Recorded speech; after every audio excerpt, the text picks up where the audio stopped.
Mama mchungaji. Ndio baba. Kuna swala nataka nikwambie, na imenichukua muda mrefu sana kutafuta nafasi ya kukwambia, lakini kutokana na ubiza wako na mambo ya kanisani, maombi, nilikuwa nakosa nafasi hiyo. Lakini leo hii nimepata hii nafasi, naona ni vema tu nikwambie na mama. Sawa, hamna shida. Pale ninapoishi ni kwa dada yangu pamoja na mume wake. Yaani namaanisha kuwa naishi kwa dada yangu. Lakini pale ndani bwana, kuna mambo hayako sawa. Nahisi kuna nguvu ya shetani kwa pale ndani. Na hiyo nguvu inatokana na dada wao wa kazi. Yule dada amekuwa msumbufu sana pale ndani. Yaani kwa kifupi, ana imani za kichawi. Amekuwa akifanya mambo mengi sana ya kichawi. Mengine tunayaona, mengine yanajificha. Lakini mwisho wa siku nikasema hapana. Kwa kuwa toka nifike hapa, nafika kanisani kwako kuja kusali, nikasema bora nikufikishie ujue namna gani ya kutusaidia mimi. Sawa, hamna shida. Hamna shida kabisa mwanangu. Unasikia kitu kimoja kipo hivi. Utakiwa kuwa na hofu. Wewe ambaye tayari umeshamwamini Kristo. Na nuru unaagiza havichangamani. Kwa hiyo hayo mambo ni madogo sana mbele za Mungu. Mungu wetu ana uwezo na ana nguvu za kutenda jambo lolote lile. Usiwe na wasiwasi, hakuna jambo gumu kwa Mungu. Ila nitapanga siku moja nje nikutembelee, nijue mazingira unayoishi. Ila ondoa hofu. Mungu uliye naye ni Mungu mkubwa mno. Ana uwezo wa kufanya vitu vikubwa kuliko unavyofikiria. Anaweza. Usiwe na wasiwasi, endelea kusimama na usiache kuomba. Unapokuwa nyumbani asubuhi, unapotoka kwenye shughuli zako, unaomba, na usiku unaomba ili Mungu akupe nguvu na uweza wa kupambana na hiyo vitu. Usiwe na wasiwasi, nitakutembelea nyumbani. Basi kama hivyo, nitafurahi sana mama mchungaji. Maana hili swala limenizidi. Nimevumilia, nimeshindwa. Inakuwa sipati usingizi. Nashindwa kufanya maombi vizuri. Nikijaribu kula ananitokea. Nikijaribu kufanya hivi basi tu ni shida tu. Kwa hiyo nakuomba sana. Kwa kuwa umesema utakuja kutusaidia. Uje utusaidie mamangu. Tunapata shida. Tunateseka. Basi usiogope. Litakuisha tu. Mungu anaweza. Basi ni hilo tu mama mchungaji. Hakuna nyingine. Amina. Mungu akubariki sana. Mungu akubariki sana mtumishi wa Bwana.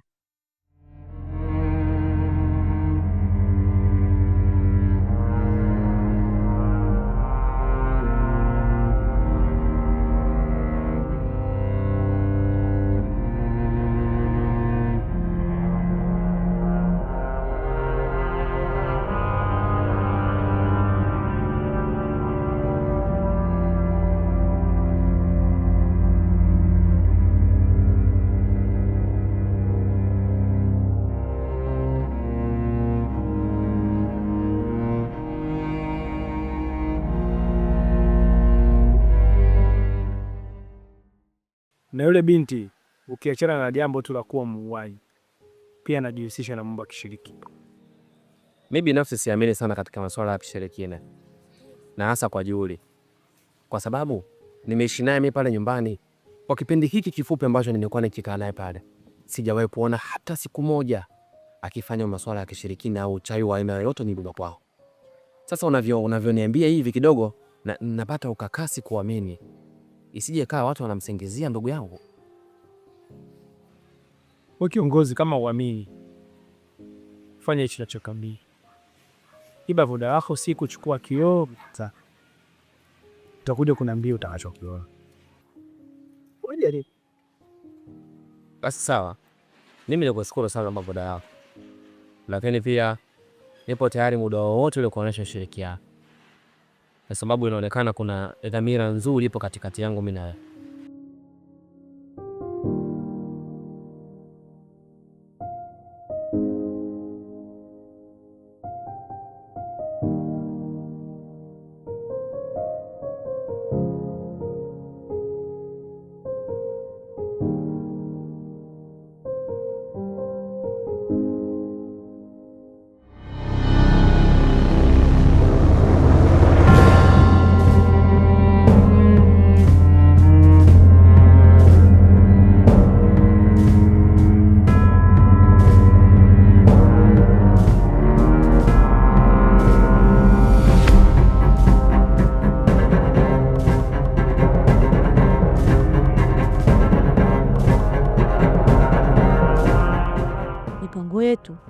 Naiona kabisa inaleta iende kupei na sababu umu ndani wote washaanza kupiiki vibaya. Ni kweli, hata mimi mwenyewe, ila kusitakiwa kukata tamaa kabisa. Tunatakiwa tuunganishe nguvu zetu ili tuweze kushinda. Hatutakiwi kufeli kwenye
Ndoza, mimi najua nilikubalia, lakini sio kwa hivi tunavyoendelea.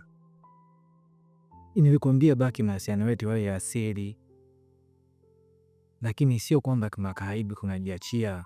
Ujue hii jawi Sunkude.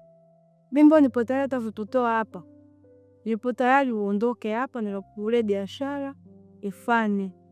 Lakini yote nayafanya kwa sababu ninakupenda.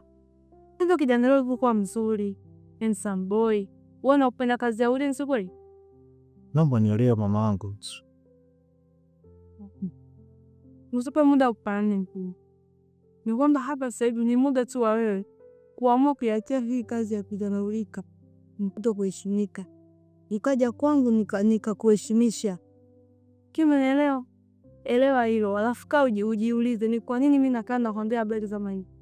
Ninakupenda kutoka mwenyewe. Ila stipendi mwanaume ambaye ninampenda aendelee kupenda kazi ya kudharaulika.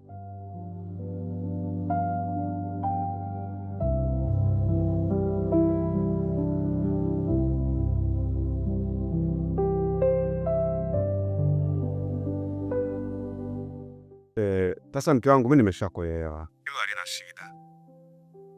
Maana hata mimi mwenyewe nimechoka kukaa hapa. Tatizo lako mume wangu, huwa unasema umenielewa, lakini kila siku unarudia yale yale. Naomba urudi, mimi nishachoka kuishi peke yangu. Yaani nyumba inanizengwa kila siku shida tu. Vipi kuhusu na lile swala? Umenisamea? Kuhusiana hilo tutaongea mke wangu, tutaongea. Mimi na wewe tena mke wangu jamani. Basi sawa. Ndio ufanye urudi, mimi nimekumisi bana. Bwana usijali. Mimi mwenyewe nimekumisi kwanza. Ila tuwe serious baby. Yaani nimechoshwa na maisha ya hapa. Yaani mizengwe tupo yani nakwambia. Haupiti huku, hauendi huku, hafalaliki. Hapafanyiki kitu chochote nakwambia yani. Kwa hiyo leo wewe ndo unasema umechoka?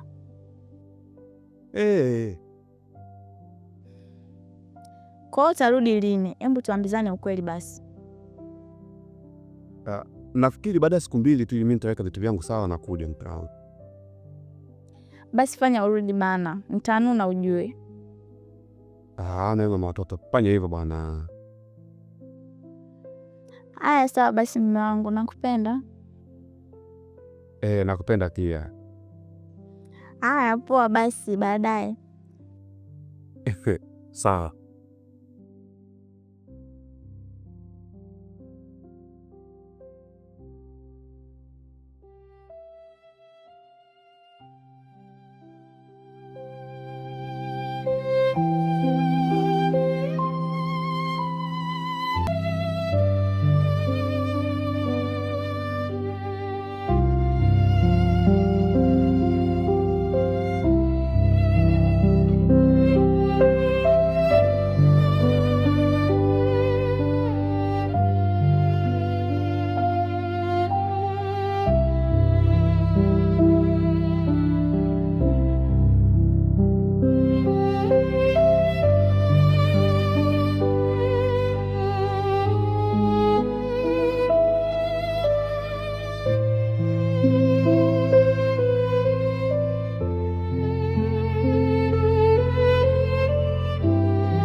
Mume wangu,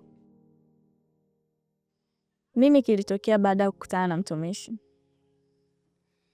Kiukweli mtumishi alifanikiwa kuja nyumbani na akamwombea yule binti, na cha kushukuru zaidi, yule binti mapepo yalimtoka, yaani namaanisha uchawi wote ulitoka. Na baada ya kujulikana kwamba ni mchawi, nini kiliendelea? Kilichoendelea pale ni sijui, yani ni nani alipiga simu kwa polisi, maana wakati tunashangaa tujui nini cha kufanya, polisi waliingia ghafla na wakamchukua yule binti wakaondoka naye. Poleni sana. Na vipi kuhusu Swaumu, maisha yake yaliendeleaje? Familia ilirudi kwenye furaha na Swaumu alirudishwa shule. Nikaona sio mbaya, matatizo yameisha, mimi nirudi nyumbani kuja kuungana na mke wangu tuendeshe maisha yetu. Ndio maana leo nikaamua kurudi nyumbani mke wangu. Nafurahi kusikia hivyo mume wangu. Yaani asante sana kwa kukumbuka kwamba nyumbani umeacha familia. Kiukweli maisha niliyoyaishi kipindi wewe haupo yalikuwa sio mazuri kabisa, kwa sababu mimi sijazoea kukaa mbali na wewe, hilo najua. Hivyo nakuahidi sitokuwa tena mkorofi, sitokupandishia sauti, nitakuheshimu kama mume wangu. Nafurahi sana kusikia hivyo mke wangu. Kiukweli kwa upande wangu mimi nilishakusamehe na nishakusamehe, nimekusamehe na nitaendelea kukusamehe. Lakini pia mimi nichukue nafasi hii kukuomba samahani mke wangu. Kama mwanaume sikutakiwa kuchukua maamuzi yale, yaani nayakimbia matatizo. Kiukweli pale niliwafelisha wanaume wenzangu, lakini kwa kuwa haya yameisha mke wangu, mimi nakushukuru kwa kunisamehe wewe na mimi nimekusamehe. Tuendelee na maisha yetu, lakini ni kuahidi tu nitaendelea kukupenda, kukujali na kukuthamini. Sawa mume wangu, karibu nyumbani. Mazingira kama ulivyoacha ndo vile vile, tunapambana na maisha. Karibu. Nakupenda sana mke wangu. Nakupenda pia mume wangu.